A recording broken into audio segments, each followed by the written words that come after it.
Aku tinggal di sebuah rumah kos yang terletak di pusat kota, tepatnya di sebuah gang sempit yang hanya bisa dilalui oleh motor.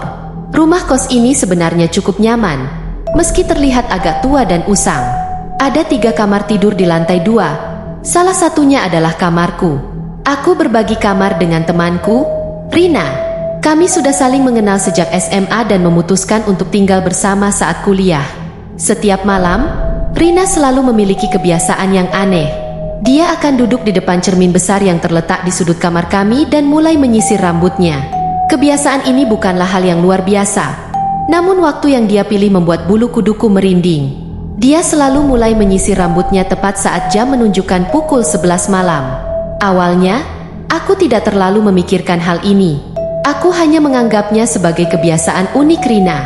Namun, seiring berjalannya waktu, aku mulai merasa ada sesuatu yang tidak beres. Setiap kali dia mulai menyisir rambut, aku merasakan hawa dingin yang tiba-tiba memenuhi kamar.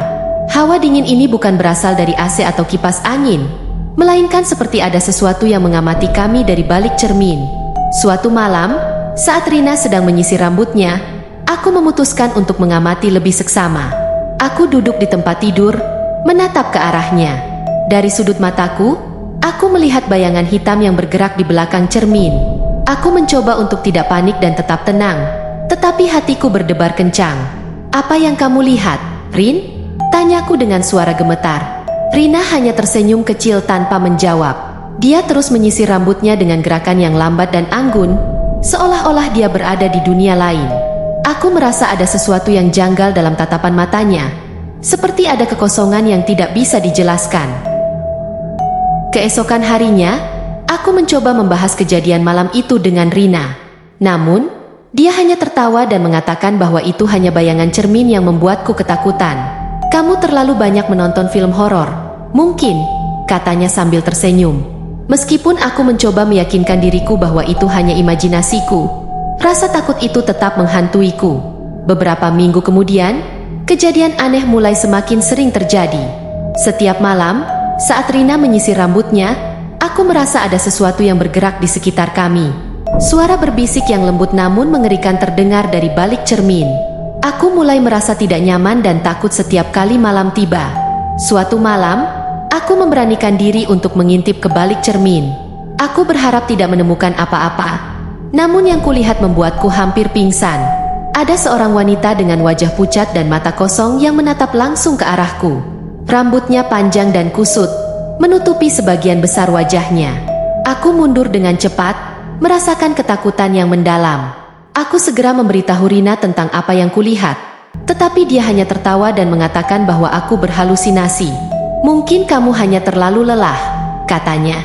Tapi aku tahu apa yang kulihat, dan itu bukan sekadar bayangan atau imajinasi. Wanita itu nyata, dan dia ada di sana, di balik cermin. Malam-malam berikutnya menjadi mimpi buruk bagiku. Aku tidak bisa tidur dengan tenang karena selalu merasa diawasi. Suara berbisik itu semakin sering terdengar, dan kadang-kadang aku bahkan bisa merasakan sentuhan dingin di pundakku. Aku mulai kehilangan semangat dan merasa putus asa. Setiap malam adalah siksaan bagiku.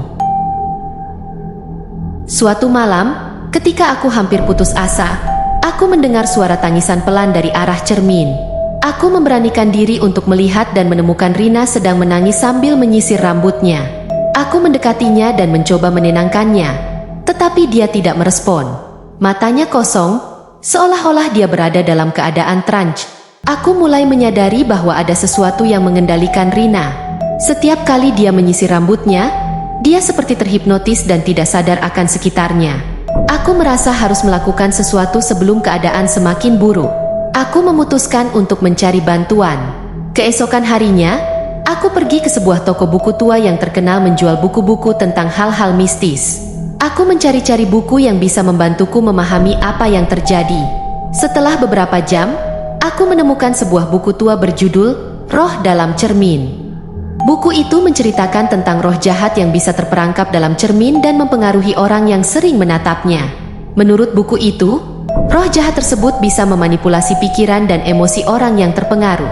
Roh itu biasanya adalah arwah yang tidak tenang dan mencari cara untuk membalas dendam atau menyelesaikan urusan yang belum selesai.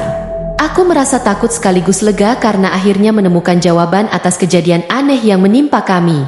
Aku kembali ke rumah kos dengan buku itu dan mulai membaca lebih lanjut.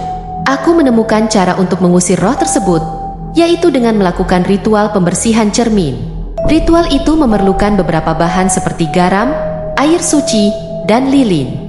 Aku segera menyiapkan semua bahan yang diperlukan.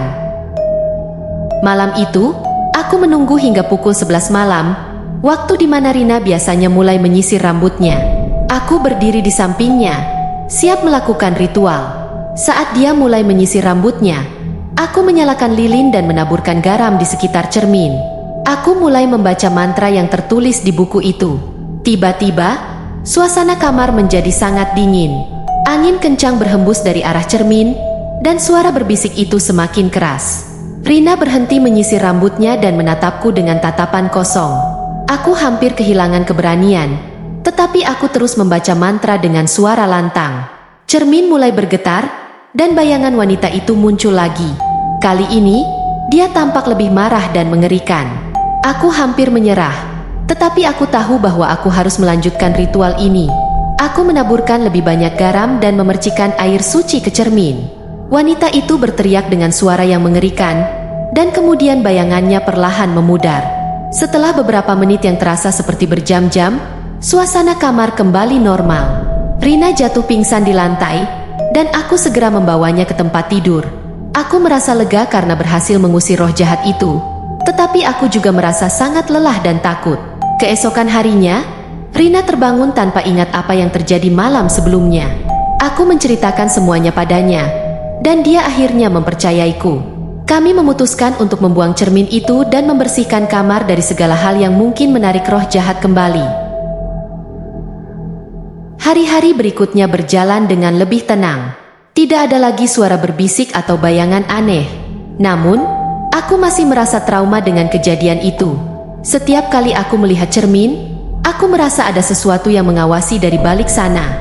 Rina pun mulai berubah. Dia menjadi lebih pendiam dan sering melamun. Aku merasa khawatir, tetapi dia meyakinkanku bahwa dia baik-baik saja. Kami mencoba untuk melupakan kejadian itu dan melanjutkan hidup seperti biasa. Namun, beberapa bulan kemudian, kebiasaan aneh Rina mulai kembali. Dia mulai menyisir rambutnya di depan cermin kecil yang dia beli. Aku merasa takut kejadian yang sama akan terulang lagi, tetapi kali ini aku lebih siap. Aku segera melakukan ritual pembersihan setiap kali dia mulai menyisir rambutnya. Meskipun begitu, aku tidak bisa menghilangkan perasaan takut dan cemas setiap malam tiba. Aku merasa bahwa roh jahat itu masih ada, menunggu kesempatan untuk kembali. Aku akhirnya memutuskan untuk pindah dari rumah kos itu dan mencari tempat tinggal yang lebih aman. Pengalaman ini mengajarkanku banyak hal tentang dunia yang tidak terlihat. Aku belajar untuk lebih berhati-hati dengan kebiasaan yang tampaknya sepele, karena bisa saja ada sesuatu yang mengintai dari baliknya. Aku juga belajar untuk lebih percaya pada intuisi dan perasaanku sendiri, karena kadang-kadang ketakutan kita adalah peringatan dari sesuatu yang nyata.